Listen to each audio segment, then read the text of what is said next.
Hey guys, Chris Fix here, back with Project Police Interceptor. This is the final episode, I repeat, the final episode of Project Police Interceptor. If you haven't watched the series, I'll link the episodes in the description for you. This is a 2005 Ford Crown Victoria P71, which is the police package. In the first episode, the officer and I just purchased the car for real cheap, so it needed some work and I fixed it up. In the second episode, I wired the siren. In the third episode, I mounted all the emergency lights. In the fourth episode, I made a custom center console that housed all the switches. And in this episode, the final episode of Project Police Interceptor, the culmination of all our work, I'm going to show you how to wire up all this spaghetti into our center console so it's nice and neat. And the best part is, after everything's all wired up, at the end of this episode, we're gonna take this car for a ride with the officer, and we're gonna test out all of the lights. But before we go wire everything up, you guys came up with some awesome ideas that I wanna put in place for this car. The first idea you guys came up with is for the rear light bar. The rear light bar looks awesome, but many of you suggested it looks unfinished because the wire is just laying across the panel. So I'm gonna drill a small hole right next to the light bar, and I'm gonna run our wire through the hole and under the panel. And look at that. This looks way better with the wire hidden, so great suggestion.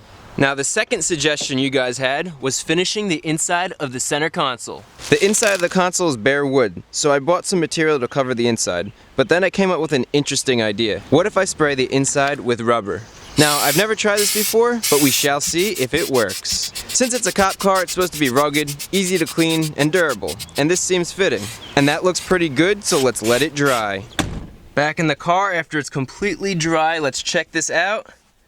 And look at that, that's actually not bad. Sure, it's not exactly pretty, but it covers the wood, the coating's stain resistant, and it's also a sound deadener, which will keep the stuff in here nice and quiet. So let's move on to another fan suggestion. The next suggestion you guys had is for the spotlight, which is oxidized and hazy. So let's polish the lens. The process is simple. Spray down the lens with soapy water, sand it with 1500 grit, spray it down some more, move up to 3000 grit, spray it some more, move to 5000 grit, spray and clean the lens off. And now we're gonna finish off with some scratch remover polish, buff it in, and this thing is crystal clear. Now look at that. What a difference. Here's the before, and here's the after.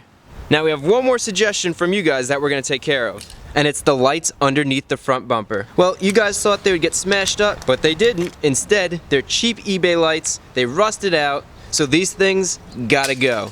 Alright, now with those lights removed, you know I always say my subscribers are the best subscribers on YouTube, and here is more proof of that. How cool is this? Subscriber Sean from Oklahoma sent me 4 of his red and blue police lights because he's a volunteer firefighter and they just changed the laws in his area. And he said instead of having his lights get all dusty, he was going to send them over to help with Project Police Interceptor.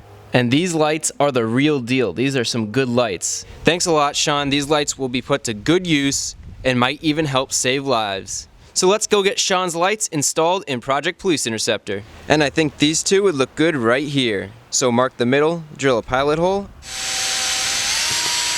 and then drill a hole big enough for the wires. Good. Now let's feed the wires through and center the light to drill the bolt holes.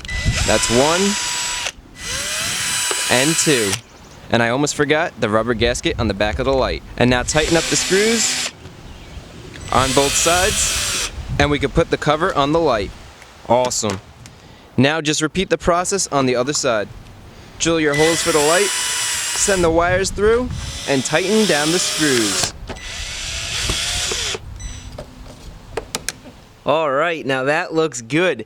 So I'm not going to show you every single thing I'm wiring, it's just going to take too long. You know, positive goes to positive, negative goes to ground. I just want to give you a quick overview. So everything is soldered and heat shrinked, and everything is wrapped in this plastic so that there's no chance of it chafing. So that's our ground, and then our power goes all the way here because it's going to go inside the car.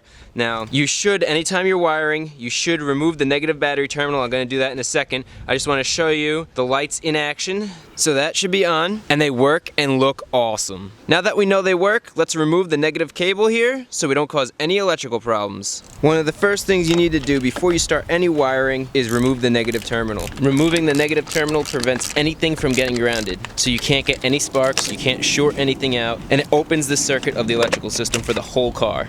And with that disconnected, let's install the lights on the back of the car. So let's see where we're gonna mount these lights in the rear of the cruiser. Originally, I wanted to put the lights here, but we don't have any sideways facing lights, so how about mounting them right here? That way the side of the car has some lights just in case the cruiser is sideways at the scene of an accident or something. So I think mounting them in line with the brake light will look good, but more importantly, function well. Now, so I could get my placement of the light as even as possible on both sides, I'm gonna use a piece of tape to get a nice straight line. Now the plan is to wire the light right here, and then if we look into the trunk, excuse the mess, look at the amazing access we have in the trunk. Right here is where the light is, and this is our power cable, which is running all the way to the switches inside the car. And then right here we could easily ground the lights. Now let's get the lights mounted. Drill a hole for the wires and screws, run the wires, and then tighten down the screws to hold the light in place. Add the bezel to the lights, and look at that. So now we can take the wires from our lights and run them all the way to the front. I'll be tucking it in underneath here all the way around, and it'll meet up with the wires on the other side right here. So I soldered the wires together. We have the ground, which is going right here, and then we have our power wire, which is running all the way to the front. And then you can easily hide everything. It looks factory fresh, you can't even tell it's there. And then the wires come up to the front right through here, continue up, and then there we go. We got our black light bar wire, and then we have the two backlights that Sean gave us right there, all coming out where all our wires are, and I mean all our wires. Actually, we can't forget about the wires from the front light bar and lights that Sean gave us. Now we have all the wires from all the accessories, all the lights, the siren, the dash cam, everything is right here. Now we need to install it into our center console. All the wires are going to be fed from the bottom through those 3 holes right there. And the good thing about a cop car is all these power wires are here from the previous center console that was used by the police. Now, since I don't want to bore you and have you watch every single wire I'm soldering, I'm going to show you how to solder these 2 wires together, and this process will be applied to every single joint and every single wire I put in Project Police Interceptor. So let's begin. Start by stripping each wire so you have enough wire to work with on each side. These automatic strippers make big jobs like this fast and easy. And make sure you get one of these helping hands to hold your wires as well. Now grab your soldering paste and rub a light coat into the wires. The paste protects the joint from oxidation as you solder, so make sure you use it. Now push the wires together and twist them so they're intertwined. Next, get your soldering gun, heat it up, and add some solder to the tip.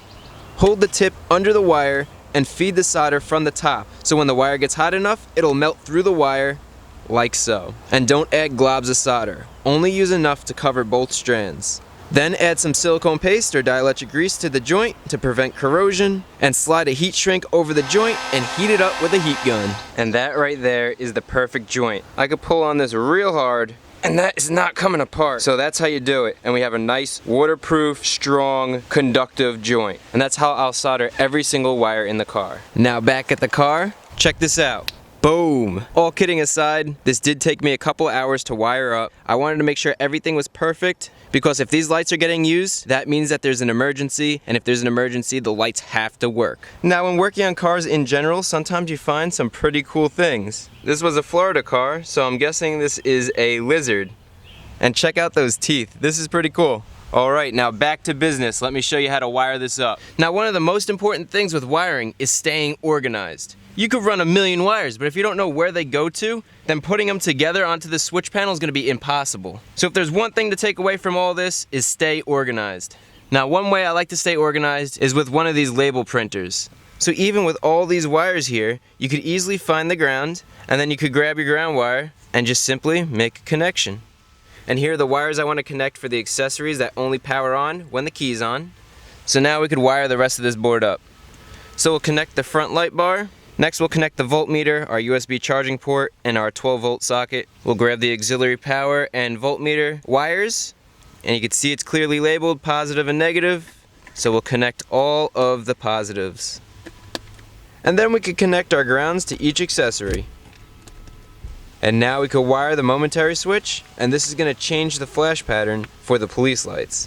And now we have our switches. The power in, which is coming from our 12-volt battery, is the top left. The power out, which is going to our accessory, is the bottom left. The top right, we're not touching. That's to keep the light on the switch on all the time. We only want it on when you turn the accessory on. So we're going to attach the ground to the bottom right here, which will allow the switch to light up when the accessory is on. So we're going to apply our diagram here, right to our switch there. The first thing, bottom right, ground all of these so the switch light turns on. So with all the grounds in, we have two simple wire sets. One is power all the time. So these wires are our power wires. They go on the top left. The other set, the red's the front lights, the pink is the rear lights, and that's our dash camera. So we're gonna be using 3 switches. Beautiful. Now we have one more thing to connect, and that is our siren, which plugs right in. All right, now we could connect the battery, and I'm not gonna tighten this down yet. I'm just gonna put it just like this so that we could test everything and make sure it works before we screw this panel in.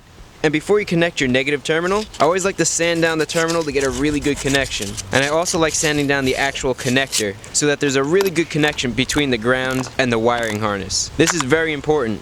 All right, this is exciting. A little bit nerve-wracking, but very exciting. All our hard work, everything we've done this far is right here. Does it work? We'll try the light bar first. Good.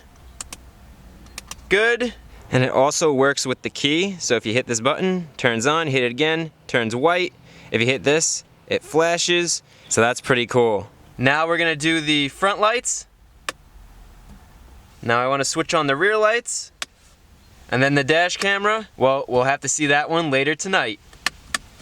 And now this voltmeter and these 2 charge ports, as well as the siren, only work when you have the key in the ignition. So let's go do that. Start the car. All right, look at that. Good voltage. Our ports are working. Perfect, everything is working beautifully. You know what that means. Let's screw this down and take her for a ride at night so we can see all the lights working. Holy smokes, I am excited. All right, so we're at a closed off park with no people around, and the officer is driving so he could test the car out. Remember, this is a trained police officer. We have all the permits to do this, and follow your local laws. Hit him. So here she is, all done. I handed over the cruiser to the officer, and Project Police Interceptor is finally complete. What an amazing feeling it is to be able to do something like this and wire up a police car. The lights speak for themselves, and this car just looks great. Now, I think you know what time it is. It's time to go for a spin. We have a bird up in the air getting some overhead footage.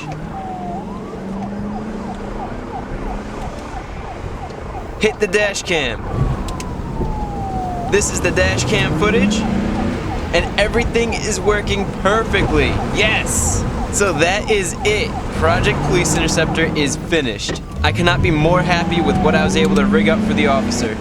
These lights are set up perfectly, and now when he encounters the accidents he always sees on his way to work, he'll have lights and sirens to keep him and other people safe, and hopefully all this work will save some lives. Remember to let me know what you guys think of this project in the comments, and if you aren't subscribed, consider subscribing. The next project is the drift car, and boy oh boy do I have a surprise for you guys. Stay tuned.